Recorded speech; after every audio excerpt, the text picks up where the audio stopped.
¿Sabías que una época especialmente cálida y estable llamada Óptimo Climático Romano favoreció el florecimiento y expansión del Imperio Romano y que una pequeña glaciación sobre el año 500 después de Cristo pudo estar entre los factores que provocaron la caída de este poderoso imperio? ¿Tenías idea de que la sequía pudo ser una de las razones más importantes detrás de la misteriosa desaparición de la civilización maya durante los siglos XIII y XIV? Por desgracia, en España hemos vivido hace poco el peor desastre climático, que no natural, de toda la historia del país. Se han perdido 215 vidas según el recuento oficial, decenas de miles de personas han perdido todo lo que tenían, múltiples poblaciones a lo largo de la costa de Valencia han quedado completamente arrasadas y costará años recuperarse de este golpe. Desde aquí, por cierto, les envío un abrazo enorme porque ahora mismo, aparte de toda la ayuda económica y material y justo en estas fechas, el calor humano es lo que más les puede reconfortar. Y es que, como veremos en este episodio, todos y todas estamos expuestos a sufrir un desastre natural y por ello la empatía y arrimar el hombro han sido siempre claves para la supervivencia de esta humilde especie llamada Homo sapiens. La historia del ser humano es la historia de su adaptación a un entorno natural en cambio constante. Un reciente estudio publicado en Nature llamaba la atención sobre el hecho de que desde 1870 a 2016 se han venido produciendo cada vez más danas en la zona del Levante, la antigua Gota Fría. No sabemos si detrás de este aumento en la frecuencia y gravedad de estos fenómenos como la dana está el calentamiento global antropogénico, es decir, el producido por el hombre, o un cambio climático a mayor escala. Pero lo importante es cómo nos adaptaremos a este nuevo escenario cambiante, cómo vamos a responder como sociedad y como civilización, si seremos de las que sobrevivieron e incluso prosperaron en escenarios climáticos muy adversos y complicados, o si seremos de las que, por el contrario, desaparecieron de la faz del planeta. Gracias a la historia y la ciencia y al progreso social, tenemos muchas papeletas para aprender de errores pasados y movernos mejor que, por ejemplo, los visigodos, que pusieron en marcha medidas importantes contra la sequía y, sin embargo, cayeron frente a los árabes por la debilidad de su población y de su reino. Pero, ¿quién sabe? La estupidez y el egoísmo humanos son un factor muy importante a tener en cuenta. Sí, querida humana, los cambios climáticos y desastres naturales nos acompañan en este planeta azul desde que aparecimos como especie y han supuesto cambios tan súbitos y traumáticos y cataclismos económicos y sociales tan graves que podríamos decir que son fenómenos casi determinantes que han moldeado la historia de la humanidad. Claro que estos cambios de clima y desastres naturales han sido provocados por la naturaleza y los desastres son desastres para nosotros, pero son pura física y como tal neutros. Pero, ¿y cuando Homo sapiens los provoca? ¿Cómo se llaman? ¿Artificiales? ¿Productos de la inmensa estupidez y egoísmo humanos? Vamos a verlo. Pero antes de entrar en materia te saludo, ¿no? Hola, ¿cómo estás? Espero que mejor que yo de la garganta, porque madre mía, los virusillos que están corriendo con este frío y en estas fechas que nos juntamos todos y así crecen al chup chup. Bueno, espero que muy bien en estas fechas de tantas celebraciones que tienen distinto significado para unos, para otras, que hay quien vive con alegría, quien se siente solo y triste, y hay Grinch como yo, que viven con irritación de tanto consumismo y tanta falsedad y tanta cena de Navidad que me tienen hasta los mismísimos. Pero oye, mira, una excusa para juntarnos todos, comer rico, hacernos regalos, cantar villancicos, pues nunca está de más. ¡Ojo! Y comer turrón, que ahí es nada. Bueno, yo tengo un montón de fanfarria colocada para subrayar pues lo festivo del momento, pero no soy muy de Navidad, así lo digo.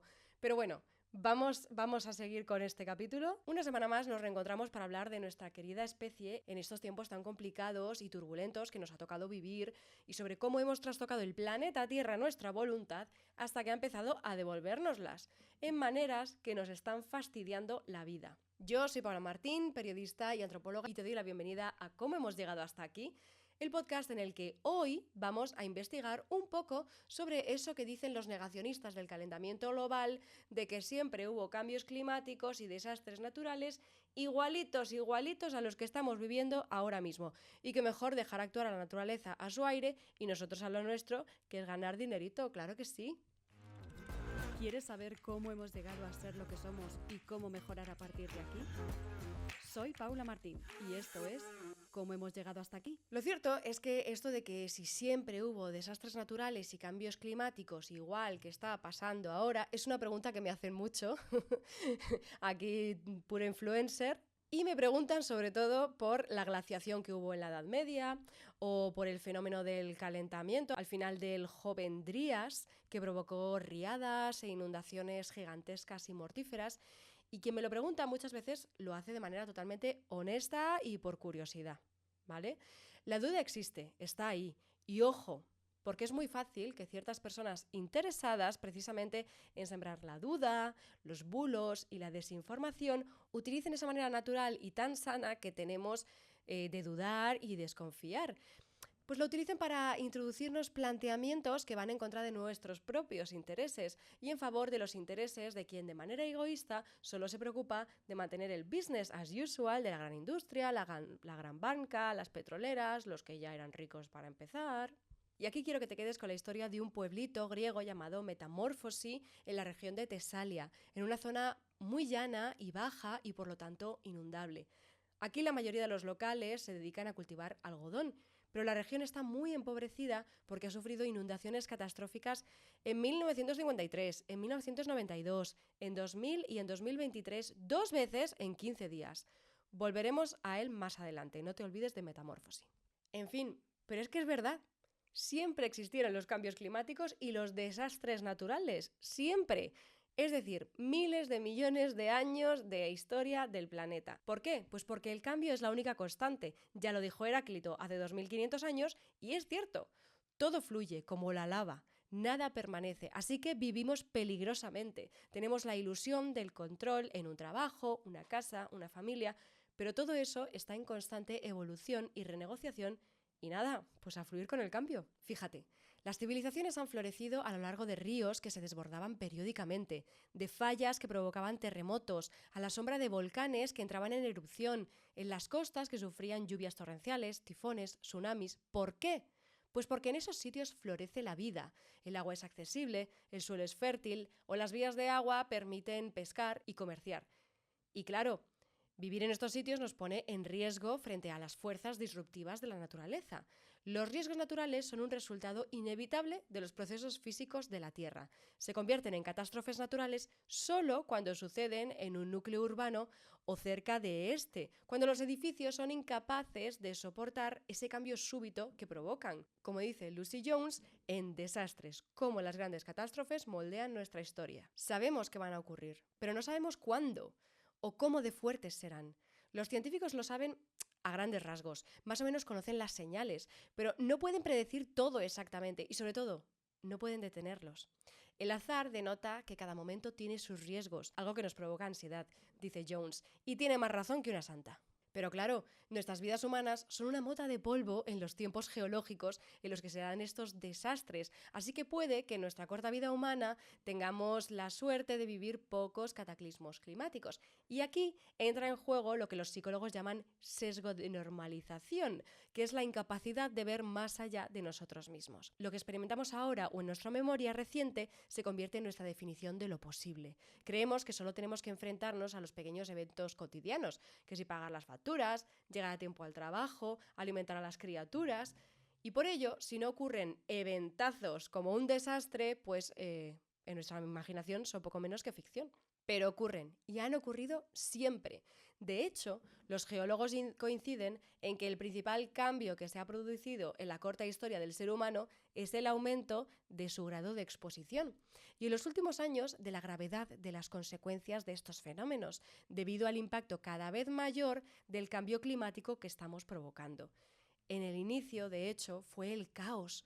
Fueron los desastres, los acontecimientos superviolentos. Mira, lo que conocemos como desastres naturales y cambios climáticos como las inundaciones, glaciaciones, erupciones volcánicas, terremotos, forman una parte tan integral del planeta Tierra que en el principio de los tiempos solo había eso.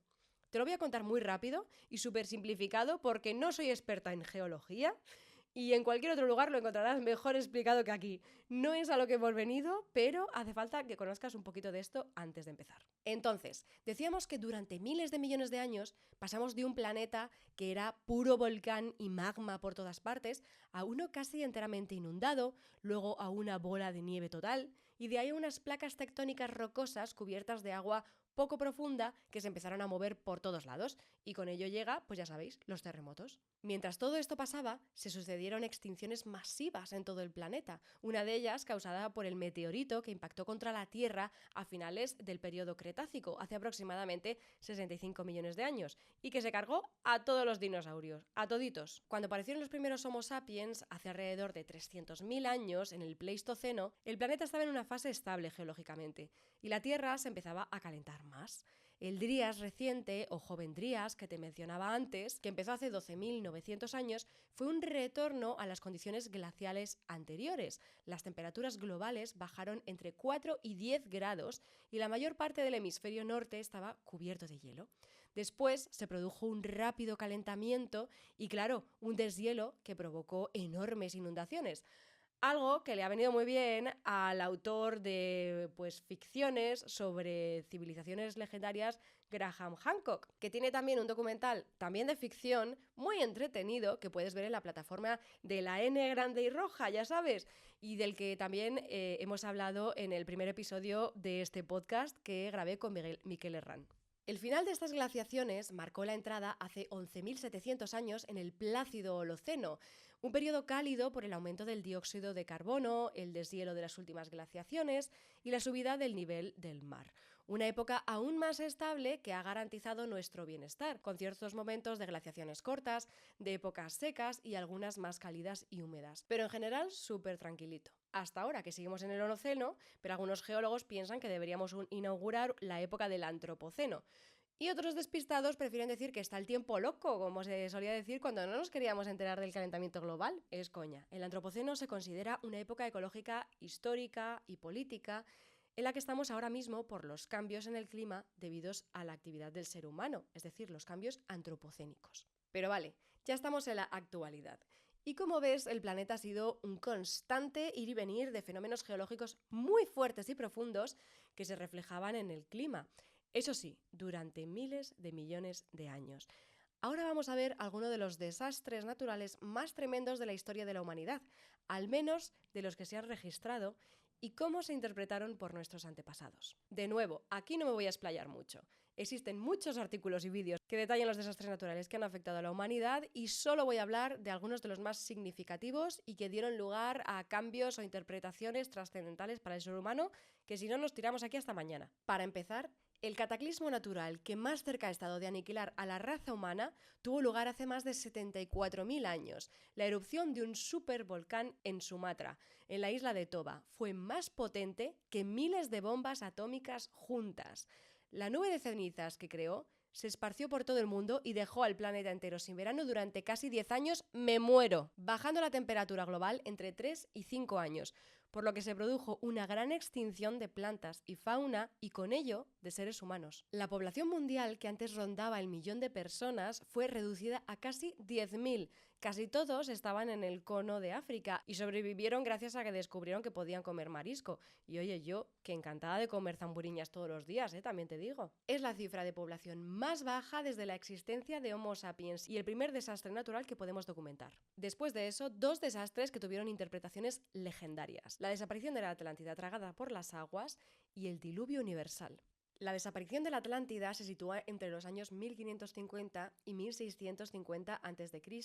y actualmente se explica como la consecuencia de una erupción explosiva que destruyó la isla de Santorini, precedida por un fuerte terremoto que al mismo tiempo generó un tsunami que arrasó completamente la antigua ciudad de Tera y destruyó literalmente la costa donde habitaba la antigua civilización minoica, al tiempo que causaba un gran número de víctimas desde Creta hasta Egipto. En cuanto al diluvio universal, que ocurrió en torno al 2300 a.C., parece ser que las inundaciones ocurridas en la desembocadura de los ríos Tigris y Éufrates fueron consecuencia de los efectos de un tsunami que anegó más de 100 kilómetros de las tierras más pobladas y ricas del mundo que se conocía entonces.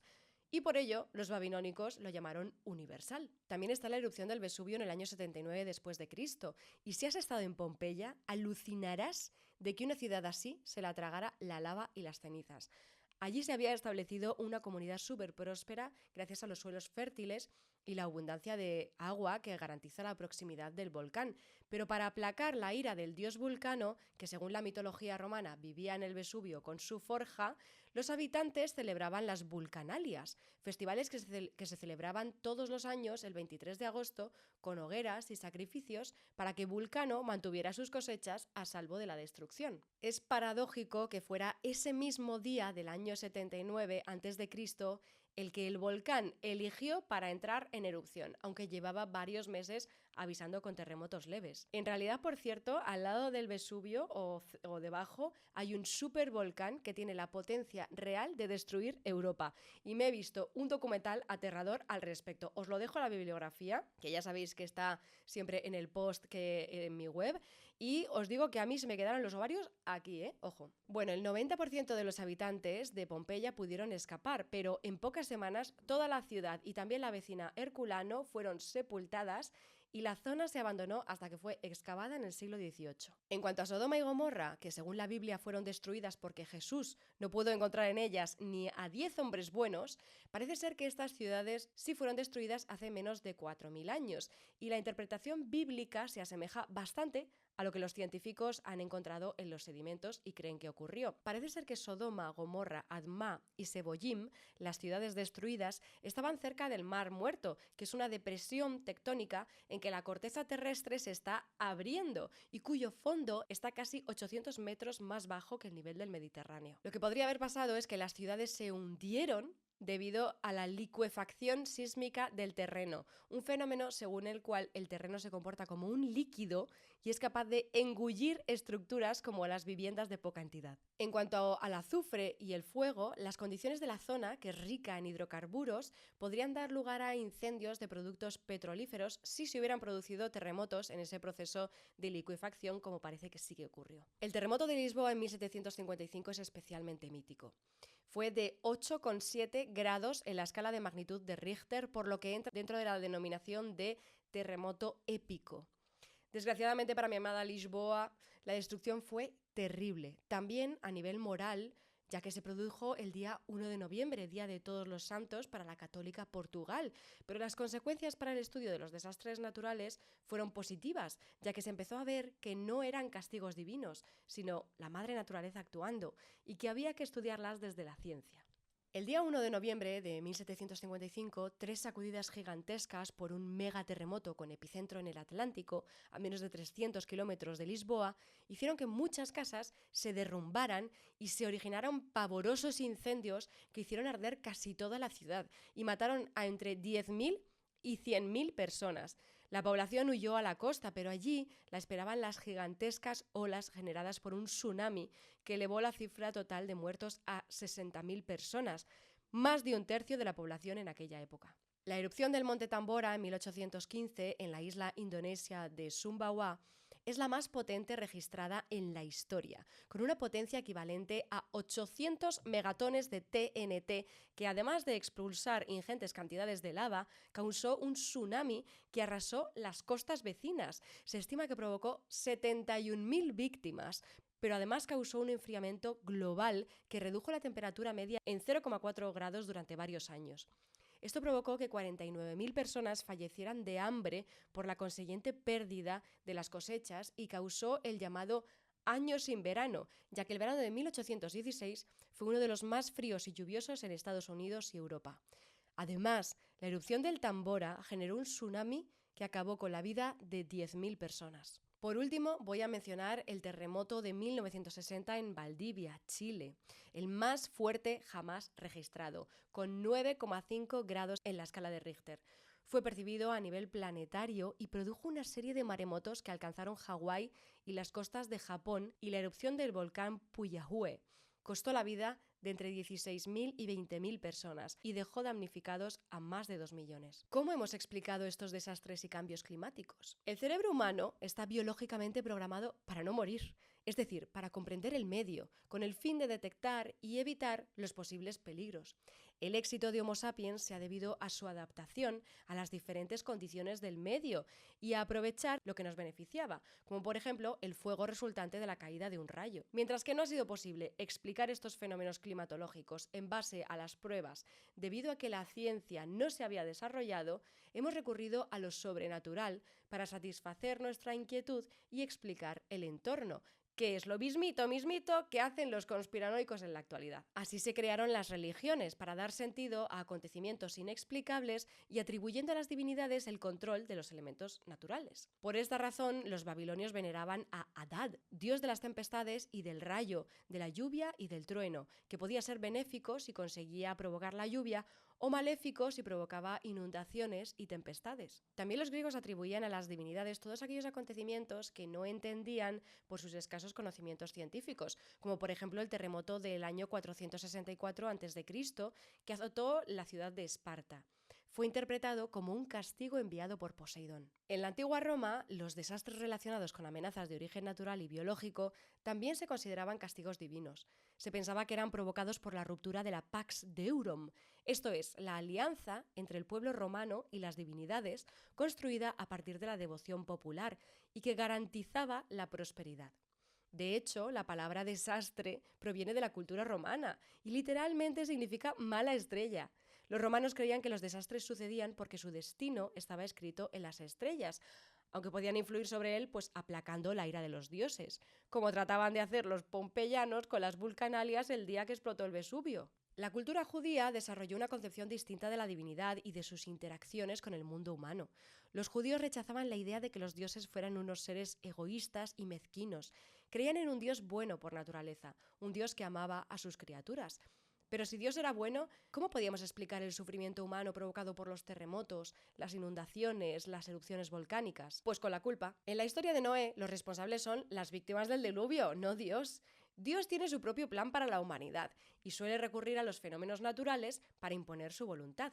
Así lo vemos en el relato del castigo de Sodoma y Gomorra o el castigo del faraón y sus súbditos infieles con las plagas de Egipto. Esta creencia no solo justifica que Dios permite que el mal ocurra, también ofrece una ilusión de control. Si los desastres son un castigo por los pecados, entonces una vida de pureza ofrece la salvación. Pero ¿y qué pasa con los bebés que no han podido pecar y aún así mueren en desastres naturales? San Agustín definía estos desastres como maldad natural y creía que la creación había sido corrompida por el pecado original de Adán y Eva. Por eso, los desastres naturales eran causados por las decisiones malignas de los ángeles caídos. El Nuevo Testamento atribuye gran importancia a los fenómenos naturales, sobre todo si son extraordinarios. Por ejemplo, Mateo afirma que un terremoto se dejó sentir cuando Jesús murió y al momento de su resurrección.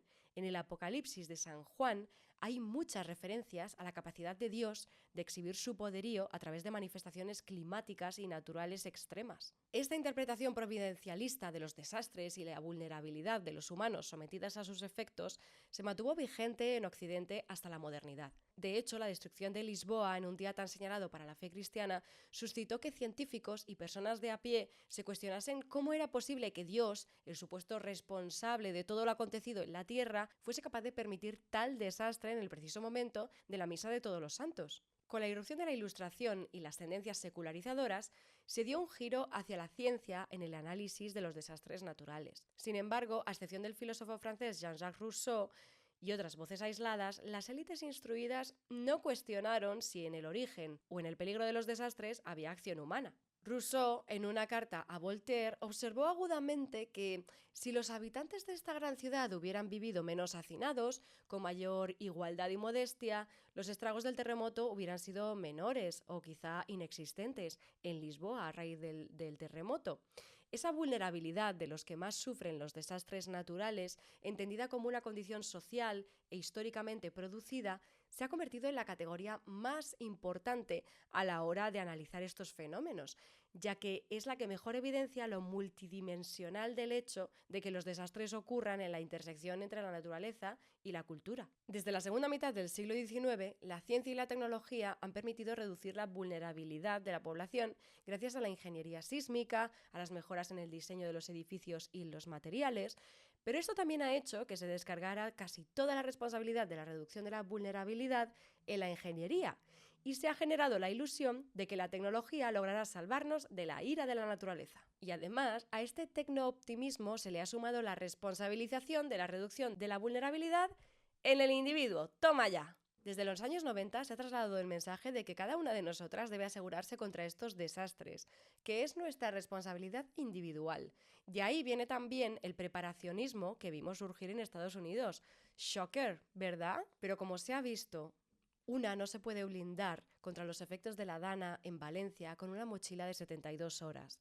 Y los que tienen que estar preparados son los servicios de alerta, socorro y emergencia. Por eso, la percepción del rol del Estado en este asunto está bajo revisión, ya que la vulnerabilidad debe reducirse en escala social a través de las políticas reguladoras, del financiamiento científico y tecnológico y del control de la gestión. Una vez entendido esto, vamos a ver algunos ejemplos apasionantes de cómo los desastres naturales y cambios climáticos moldearon la historia de la humanidad. Esta es la parte más molona, debo decir, y vas a flipar con algunos de los ejemplos. Mira, entre los años 5000 y 3000 a.C., las temperaturas alcanzaron el máximo del Holoceno, entre 1 y 2 grados por encima de los valores actuales. Es el periodo conocido como óptimo climático, durante el cual florecieron diversas civilizaciones.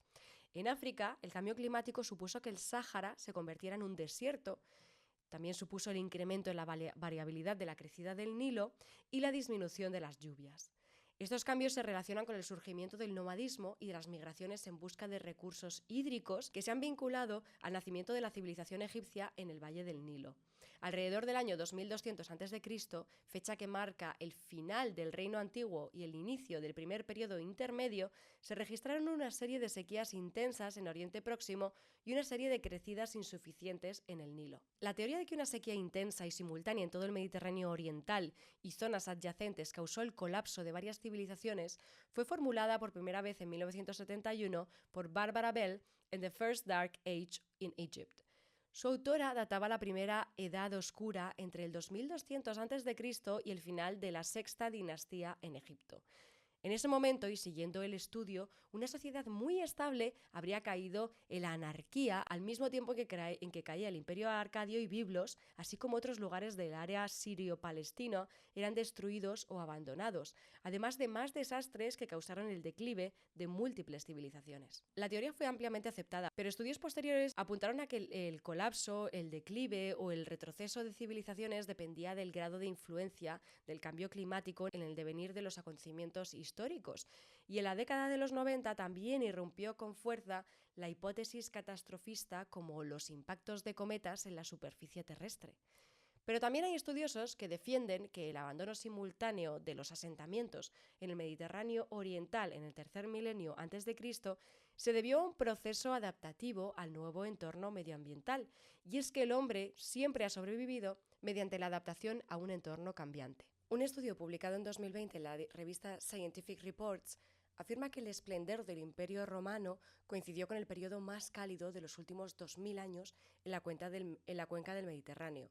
Las condiciones climatológicas derivaron progresivamente hacia condiciones más áridas y finalmente más frías, coincidiendo con el declive histórico del Gran Imperio. De hecho, se dice que el peor año para estar vivo fue el 536 después de Cristo, y todo se debe al velo de Justiniano. El gran velo de polvo de Justiniano fue una misteriosa niebla que cubrió el cielo de Europa, Oriente Medio y partes de Asia en el 536 después de Cristo, impidiendo que pasara la luz solar durante 18 meses seguidos, en lo que se conoce como pequeña edad de hielo de la antigüedad tardía. Las temperaturas en el verano de 536 cayeron entre 1,5 y 2,5 grados centígrados. Tanto frío hacía que incluso nevó en China.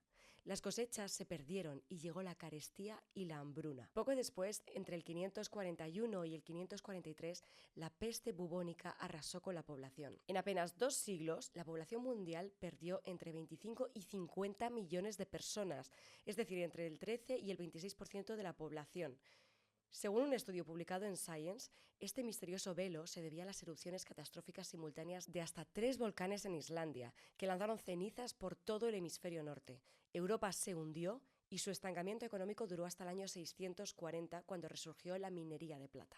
Más tarde, en la península ibérica, científicos del CSIC y la Universidad de Granada, liderados por Francisco Jiménez Espejo y Pepe Soto Chica, descubrieron que un periodo de varios años de sequía y las hambrunas siguientes pudieron facilitar la caída de la Hispania visigoda a finales del siglo XII y principios del siglo XIII.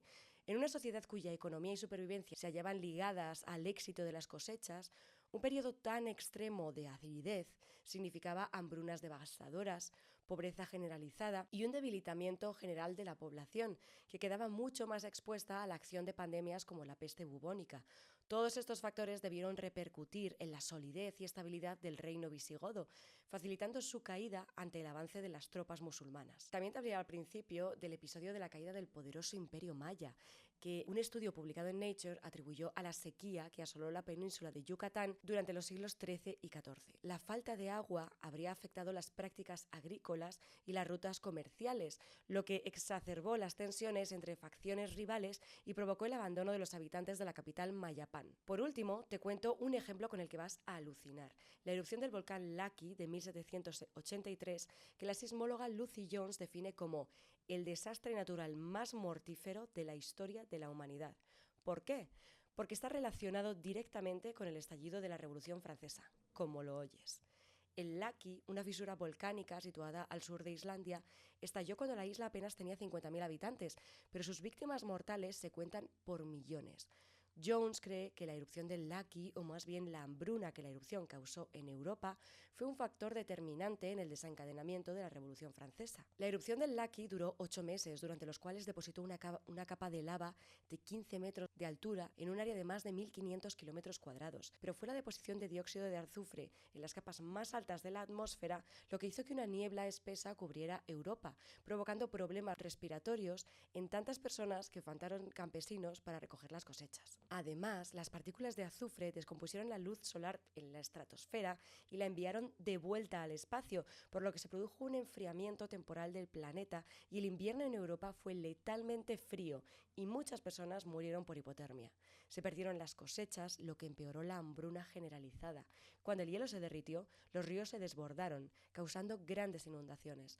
Todas estas desgracias, mezcladas con el malestar social, fueron uno de los detonantes que provocaron el estallido de la Revolución Francesa en 1789. Y no te creas que esto que pasó en 1784 no va a volver a pasar, porque de hecho ya se ha repetido en menor medida en 2010 y seguro que te acuerdas.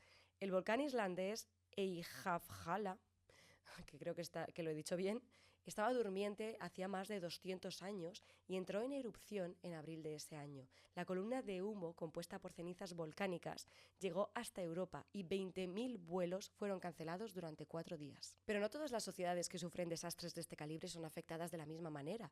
No todas colapsaron como un monolito, sino que cada una dio respuestas heterogéneas y asimilaron varios grados de adaptación o fracaso ante las nuevas condiciones ambientales. La explicación climática no explica estos colapsos o declives, sino que en el proceso intervienen una combinación de factores de naturaleza social, tecnológica, económica, política, religiosa, vamos, la historia. ¿Y qué pasa ahora? Y más aún, ¿qué pasará en el futuro? La humanidad está cada vez más expuesta a los peligros que derivan en desastres de origen natural. La elevada vulnerabilidad de determinadas sociedades y la magnitud más violenta de los procesos, la deforestación, los efectos del cambio climático, la contaminación, la destrucción de defensas ecológicas, la urbanización descontrolada, el aumento demográfico y la concentración urbana son algunas de las causas que hacen que los daños personales y materiales sean cada vez mayores. Pero claro, como ahora tenemos más información, esto aumenta la sensación de que hoy en día se producen más fenómenos destructivos que antes. Los riesgos, como hemos visto, son más humanitarios y sociales que naturales. La mayor parte del crecimiento demográfico se está produciendo en las zonas urbanas de los países de África, Asia, América Latina y el Caribe. Se calcula que más de 1.000 millones de personas se concentran en grandes ciudades. En muchos casos, estas megalópolis están ubicadas en zonas potencialmente peligrosas, como en el caso de Ciudad de México o en Managua, Nicaragua, con un riesgo sísmico muy elevado. En los últimos años se ha producido un aumento de los llamados pequeños desastres, que acumulan menos de 100 muertos, lo que implica que las acciones locales para prevenir y mitigar los riesgos geológicos no son de todo efectivas, o más bien no existen en muchas zonas del planeta. Además, la mayor parte de los esfuerzos por paliar los efectos de las catástrofes de origen natural han ido destinados a las acciones de emergencia, la reconstrucción de viviendas, la atención de las víctimas y no tanto a la prevención y la mitigación, que son aspectos clave que hay que tener en cuenta a la hora de planificar una correcta gestión del riesgo. Además, se piensa en clave global, pero no se va a lo local, que es donde se necesita implementar estas acciones. En el futuro, y si seguimos a este ritmo de emisión de gases de efecto invernadero, debemos esperar más desastres y de mayor intensidad, además de una gran migración del sur global hacia el norte por razones climáticas. Por otro lado, hay nuevas amenazas que podrían ser catalizadas por los efectos del calentamiento global, como la erupción del volcán Mont Erebus, que está sepultado por los hielos de la Antártida y en realidad es una zona llenita de volcanes durmientes, hasta 100, que han aumentado su actividad volcánica cuando la capa de hielo ha sido más fina. Toma ya. ¿Se podrá utilizar la inteligencia artificial para predecir los desastres naturales? Es posible, alimentando los modelos de predicción, pero antes deben ser perfeccionados y ahora necesitan ser continuamente adaptados a las condiciones cambiantes. Pero no nos olvidemos de que existen desastres que no avisan o que con la emergencia climática han cambiado sus síntomas. Estamos ante un escenario muy impredecible y eso es algo ante lo que la tecnología nos puede ayudar, pero desde luego no nos puede salvar. Solo dejar de seguir alimentando al monstruo, o sea, cortar radicalmente las emisiones de gases de efecto invernadero y adaptarnos todo lo posible a lo que ya estamos viviendo, podrán ayudar a minimizar el impacto de estos desastres. Como conclusión, no sé si te has dado cuenta, pero llevo un buen rato diciendo una cosa mal, pero mal. Todo el rato hablo de desastres naturales, pero los desastres no son naturales. Lo que pasa en la naturaleza no es un desastre, es pura física y es natural, pero no es intrínsecamente malo, sino que simplemente es. Los desastres son sociales, no naturales. Ese es el problema, que nos afectan a nosotros y alteran nuestra imagen del mundo. Y de eso vamos a hablar, de alteración, cambio, metamorfosis. Los desastres naturales, como hemos visto, son consecuencia directa de las fluctuaciones inevitables en el entorno natural que son necesarias para la vida en la Tierra. El desastre es el resultado de la confluencia entre un fenómeno natural peligroso y una sociedad o un contexto vulnerable. No se trata solo de un hecho natural, puesto que lo que determina que estemos en presencia de un desastre es precisamente la asociación que tiene con la vulnerabilidad y falta de gestión de riesgos por parte de las diversas comunidades. Sí que ha habido desastres naturales a lo largo de toda la historia. Lo que ha empeorado es la frecuencia y la intensidad y con ello la gravedad de sus consecuencias para la población, ya que está mucho más expuesta al acumularse en zonas vulnerables. El aumento de la temperatura global ha hecho que los incendios sean más voraces por la sequedad del ambiente y del suelo, con una fuerza increíble, que las inundaciones descarguen más agua al acumular las nubes de lluvia más agua del mar, que los huracanes sean más fuertes también porque acumulan mayor fuerza en el mar con las altas temperaturas. Ulrich Beck, en La metamorfosis del mundo, le da la vuelta a la pregunta de qué podemos hacer frente al cambio climático y plantea ¿en qué nos afecta el cambio climático? ¿Cómo altera el orden social y político? Este cambio de perspectiva, como señalan Mercedes Pardo Buendía y Jordi López Ortega, nos permite pensar más allá del apocalipsis y la salvación. Optimistas y pesimistas viven en una misma cosmovisión que relegan a un segundo plano el enfoque sociológico del cambio climático. El cambio climático provoca, como señala Ulrich Beck, una conmoción antropológica, ya que no está transformando el mundo, sino nuestra imagen que tenemos de él. El cambio climático, por así decir, actúa como un ácido que corroe nuestras convicciones, nuestras coordenadas y nuestros marcos culturales de referencia. El cambio climático es el resultado del éxito de la sociedad industrial, que incapaz de reflexionar críticamente sobre sí misma, corroe sus propios fundamentos. Es decir, los desastres naturales que estamos viviendo no son de ninguna manera naturales, sino que son esencialmente causados por un fenómeno bastante artificial, y es el cambio climático que ha provocado el hombre. Si entendemos esto como una metamorfosis, como dice Ulrich Beck, en vez de como un cambio, veremos que este encierra amenazas tremendas, pero también la oportunidad de un cambio real. ¿Te acuerdas del pueblecito griego que te mencioné al principio, Metamorfosis? Tras el paso de la tormenta Daniel, que arrasó el pueblo en 2023 y se cobró la vida de 2 vecinos, hicieron asamblea y decidieron trasladarse a un lugar seguro como les recomendaban los hidrólogos. El pueblo originario sigue existiendo y se puebla en épocas sin riesgo de inundación, pero los vecinos se van al nuevo emplazamiento cuando amenaza lluvia. Metamorfosis se ha adaptado a las nuevas condiciones climáticas, han metamorfoseado en un pueblo seminómada cuyos habitantes siguen existiendo y estando juntos, pero de una forma distinta. Cómo ante la catástrofe podemos ayudarnos y podemos ayudar a quienes nos rodean a sobrevivir y a vivir mejor.